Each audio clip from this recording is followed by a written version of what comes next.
I'm going to get on with is getting these upper towers installed to help hold part of the chassis together. Now, a little trick with installing these, they have these bolts that go through top and bottom.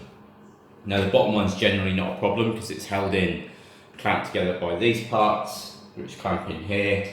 But the top, I have had these come apart before because it's just a plastic thread. So it's probably very hard to see, but what I do is I put a longer bolt through and stick an M4 nut on the end, so that's actually bolted together. That will not come apart. It's not something that you'll have to strip apart in the future, so it won't cause any additional problems with maintenance. So I've left this one and I'll just show you exactly how I do it. So the bolt's a bit longer than what it needs to be, so I've gone for an M4 by 22. It only needs to be an M4 by 18. But the reason I've used a longer one is to make it easier to get to. So you go ahead, screwing that in. Now the further you screw this in, the easier it will make life to start with. One of the reasons that I go for a longer one. Okay, so I've now got a lot of the thread sticking out this side. So you can either, if you've got a socket that fits one of these, it'll make life easier. I don't, so I just use a pair of pliers, long nose pliers. Put that nut on and I just turn a couple of times. You just want to get it started, basically.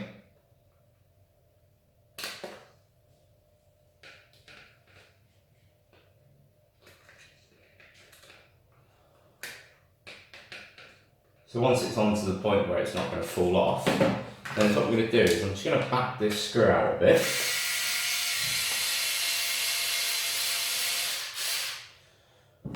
Then I grab hold of the nut.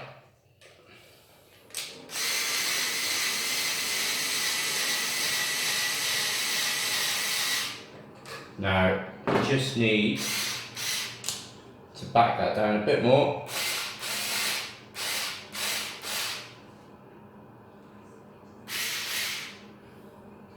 Just trying to get it so the nut is nice and tight against the plastic. That is now physically bound up. So that's pretty solid now. That's not going to go. That's not going to go anywhere. This is the front one, by the looks of it. So bring this down. Get these parts here slot in. So put them in, there we are. Okay. Now, because the steering assembly's got to go in, I'm only going to temporarily block this bit together. This isn't a permanent installation, this is purely just to get these in place so I can start doing some more of the build.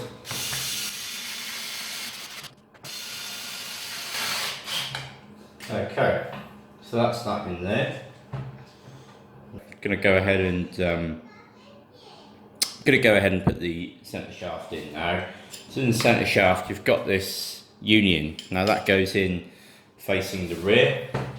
I normally find it's easier to drop this part in first, like so.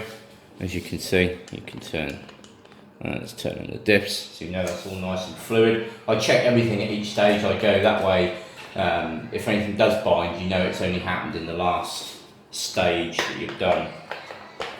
Okay, now there's no great trick to this other than I now bring the front down onto the rear bulkhead, lining that up as I go.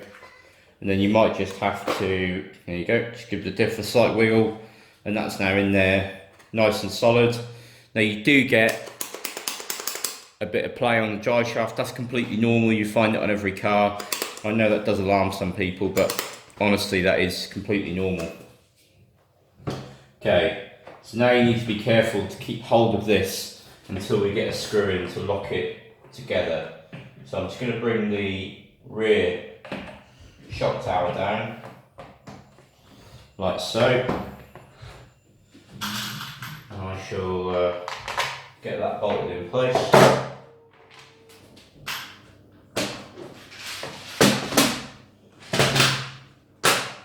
sure I use the correct length. Okay, as soon as this one's in, that'll hold it.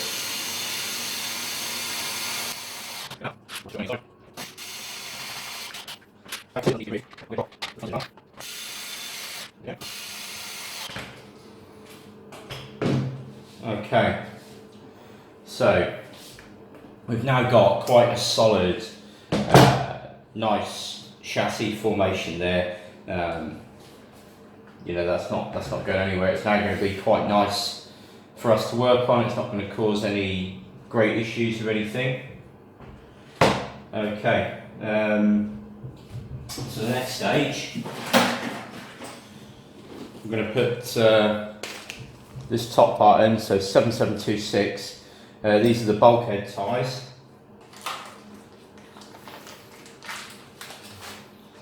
Okay, so there's one end. Get the correct size bolts for them. These can go in at any stage, you see. So got them in there. And these are just to assist in holding the hinge pins, and they just allow a nice bit of metal, whereas it would normally be plastic. So get that driven in as well. These are M4 by 10s that I'm installing here. So 1, 2. Now the lower ones, they can go in there as well. And they just drop in these grooves here nicely. Now there is a little bit of play in there. It's really hard to see, but there's a little nodule. These actually sit, so the front further, or the back, because this is the back, goes further forward like so, and the same on the rear one of the two. And then you've just got this plastic piece to come down and clamp these in place, like so.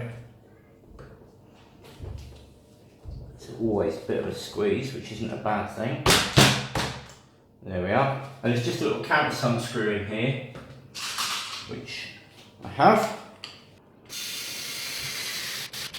Okay, so that's nicely locked in place. Nothing stopping me doing exactly the same on the other end at this stage.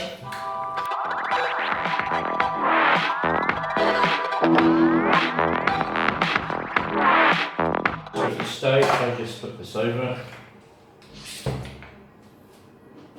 There's going to be nothing stopping us from getting these skid plates installed at this stage. I know that might seem a bit odd in the order that we're doing it, but the more bits that you can get on, that you can get out of the way, the better.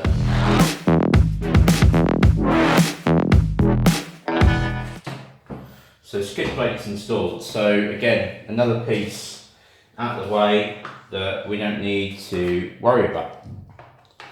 Now another piece that we can put on, but we won't necessarily clamp in fully, because this probably is going to get played around with a little bit when we're messing about with the motor mount, is this top middle brace. Now one thing to remember about this is it does screw from the underneath. Okay, now that they're in, we've got no more lower screws to put in, so we can actually in fact install our centre skid plate, like so. Okay. Now one thing we're going to do with this, now this secures in with 8 screws, but I'm putting a T-bone centre skid plate on here, which puts standoffs in these outer 4, so I'm not actually going to screw the outer 4 into place. I'm going to leave them out. You don't need them in at the minute. These 4 will more than adequately hold this skid plate in place. Okay, so that's our centre skid in place now. Again, each time I'm adding more weight, everything's sort of getting a little bit more solid, and you know, things are getting to how they need to be.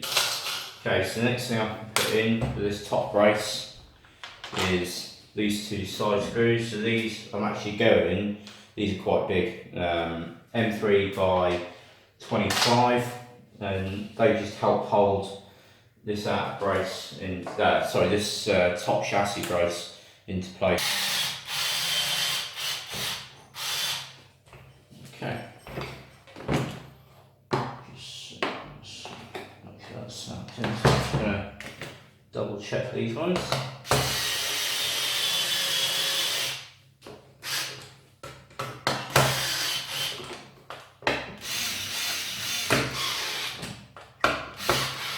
Yep, so that's everything nice, tight